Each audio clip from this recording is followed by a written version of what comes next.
Assalaamu calaykum waraxmatullaahi wabarakaatuhu dhammaan daawadayaasheena sharafta leh ee ku xiran janalkeena. Waxaa la yidhi waa qiso ku saabsan wiil dhalinyaro ah oo guursaday haweeney ka weyn hooyadiisa. Markii uu damcay in uu mucaasharo la sameeyana wuxuu la kulmay arrin aad u halis badan oo uusan filaynin in ay dhacayso. Qofka qisadan soo wariyay wuxuu yidhi waxay qisadan ku dhacday wiil dhalinyaro ah oo 26 sano jir ah. Wuxuu yidhi markii uu 11 sano jiray ayaa waxaa geeriyooday aabbihiisa, wuxuuna wiilkaani noqday mid agoon ah. Noloshii oo aad ugu adkayd awgeeda ayuu wuxuu wiilkaani go'aansaday in uu halkiisa ka tago oo uu aado meel kale si uu uga shaqaysto oo uu u maareeyo noloshiisa iyo tan walaalihiisa iyo hooyadiisa. Kadibna wiilkan ayaa soo baxay isaga oo ah wiil aad u da'yar oo shaqo raadinaya. Kadibna wuxuu ka shaqo bilaabay goob warshad ah oo halkaas ku taallay. Markii da'diisu ay gaartay 14 sano jirna wuxuu u safray xaafad kale, wuxuuna ka shaqo bilaabay hotel ka mid ah hoteelada lagu dalxiiso oo halkaas ku yaalay. Wuxuuna bilaabay in uu la macaamulo ama la tacaamulo dad ajaanib ah. Wuxuuna erayo ka bartay dadka ajaanibta ah luqadahooda. Waxayna isbarteen qaar ka mid ah dadka halkaas ku soo dalxiisayay. Wuxuuna xiriir la sameeyay dad aad u fara badan. Balse inkastoo uu da'yaraa, haddana wuxuu ahaa mid si joogto ah u dhex dabaalanayay waxyaabo xaaraan ah. Wuxuuna lacago ka urursan jiray haweenka ajaanibta ah oo uu xiriir la samayn jiray. Wuxuuna sameeyay xiriiro aad u fara badan oo uu lacago ku qaadanayay.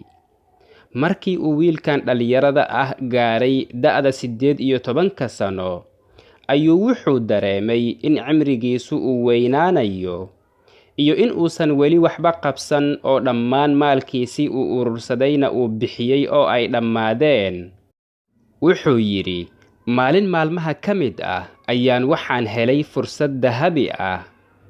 Waxay isbarteen haweeney 75 sano jir ah oo hotel kala joogtay qaar ka mid ah dalxiisayaasha. Wuxuuna bilaabay in uu dareemo ka heliddeeda. Waxayna haweeneydaani bilowday in ay ka hesho oo ay kala hadasho qaar ka mid ah arrimaheeda khaaska ah. Kadibna haweeneydii ayaa aad uga heshay iyada oo waayeel ah. Waxayna siin jirtay lacago aad u fara badan. Kadibna maalin maalmaha ka mid ah ayay waxay u soo bandhigtay in ay isguursadaan.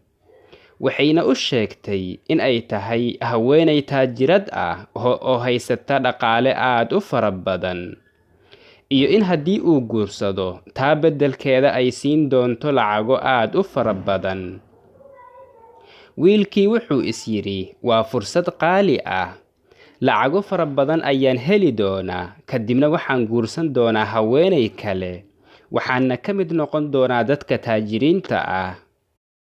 Kadibna wiilkii dhalinyarada ahaa ayaa isaga oo degdegaya hooyadiisa u tagay oo arrinkan u sheegay.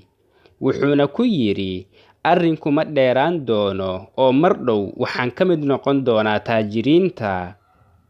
Balse hooyadiis ayaa aad uga naxday dalabka wiilkeeda. Waxayna u sheegtay in gebi ahaanba uusan sidaan samaynin. Waxayna ka codsatay in uu ka laabto oo uu ka shaqaysto shaqooyinka kale xitaa haba mushaar yaraadaane, iyo in uusan guursanin haweeney waayeel ah oo tan oo kale ah. Balse wuxuu wiilkan dhalinyarada ah hooyadiisa ku yidhi kama joogayo oo waan samaynayaa waxay igu qaadataba. Kadibna intuu shaqadiisa ku soo laabtay ayuu waayeeshii u sheegay in uu ku waafaqay guurkeeda iyo in ay berriba isguursanayaan. Waxaa la gaaray maalinkii xigay, waxaana isguursaday wiilkii dhalinyarada ahaa iyo haweeneydii waayeesha ahayd. markii ay qolkooda aadeenna ka hor inta aysan wax kale samayn ayay haweenaydii waayeesha ahayd ka dalbatay dalab aad u la yaab leh. dalabkaasoo ahaa in uu ka baxo diinta islaamka oo uu qaato masiixiyadda. halkaas markii la marayay ayuu wiilkii dhallinyarada ahaa aad uga naxay arrinkeeda. muxuu yahay dalabkan? balse daqiiqado kadib shaydaan ayaa intuu u yimid wuxuu bilaabay inuu qanciyo wiilkan dhallinyarada ah. wuxuuna ku yidhi, adigu horay ayaadba xaaraan u samayn jirtay, haweenka waad la mucaasharoon jirtay, maalinna alle uma aadan tukanin, soonna iskaba daa. islaamka isaga tag, xoolahana ka qaado haweenaydan waayeesha ah, kadibna ku soo laabo islaamka oo masaajidyo alle u dhis, una toobadkeen oo xajna aad. kadibna wiilkan ayaa ku qancay shaydaanka hadalkiisa, wuxuuna fuliyey haweenayda dalabkeeda.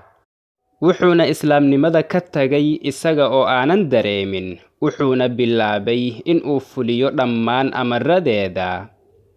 maalmo ka bacdina waxaa wiilkan loo sheegay in haweenaydaanu ay ku laabanayso waddankeeda oo isaguna uu la safrayo oo uu raacayo.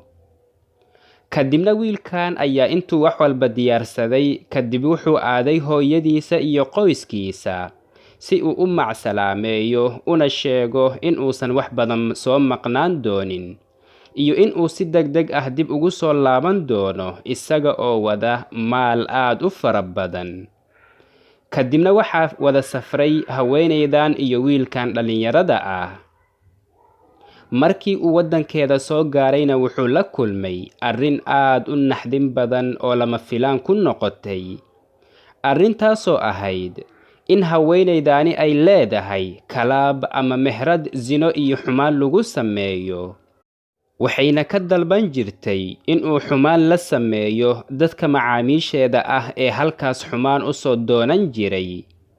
waxayna ku handadi jirtay haddii uusan fulinin amaradeeda in waddankan lagu xabisi doono oo la xiri doono oo uusan heli doonin wax maal ah.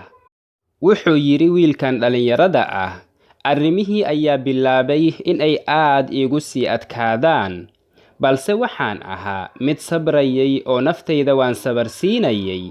waxaana hortayda dhigi jiray oo aan ku fekeri jiray malaayiinta aan heli doono iyo in aan waddankayga ku laaban doono aniga oo taajiriinta ka mid ah. wuxuuna xaalku sidaas ahaa in ka badan 9 bilood. kadibna wiilkan dhallinyarada ah ayaa dareemay in caafimaadkiisu uu si aad ah u sii daciifayo. waxaana bilaabatay in ay ka soo muuqdaan cudurka calaamadihiisa. kadibna wiilkan ayaa dhakhtar u tagay, wuxuuna soo ogaaday in uu la xanuunsan yahay cudurka HIV/AIDS-ka. markii haweenaydii ay ogaatay in cudurka calaamadihiisu ay bilaabeen in ay ka soo muuqdaan oo aysan suuragal ahayn in uu xiriir la sameeyo macaamiisheeda, ayay iska soo burisay, waxayna u sheegtay in uusan mar dambe dib ugu soo laaban karin.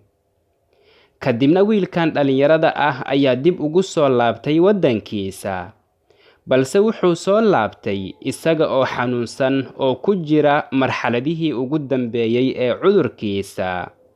wax maal ah ma wado, diintiisii islaamkana waa uu ka tagay. kadibna wiilkan dhallinyarada ah ayaa dareemay in geeridu ay aad ugu soo dhowaanayso. liibaanta dhabta ah kuma jirto maalka, kumana jirto haweenka oo xumaan lala sameeyo, balse liibaanta dhabta ah waxay ku jirtaa alle subxaanahu wa tacaala keliyeelidiisa iyo ku sugnaanta diintiisa islaamka ilaa iyo geerida, iyo in aan ku qanacno wuxuu alle inoo dooray subxaanahu wa tacaala. falxamdu lilaahi calaa nicmati alislaami wakafaa biha nicma.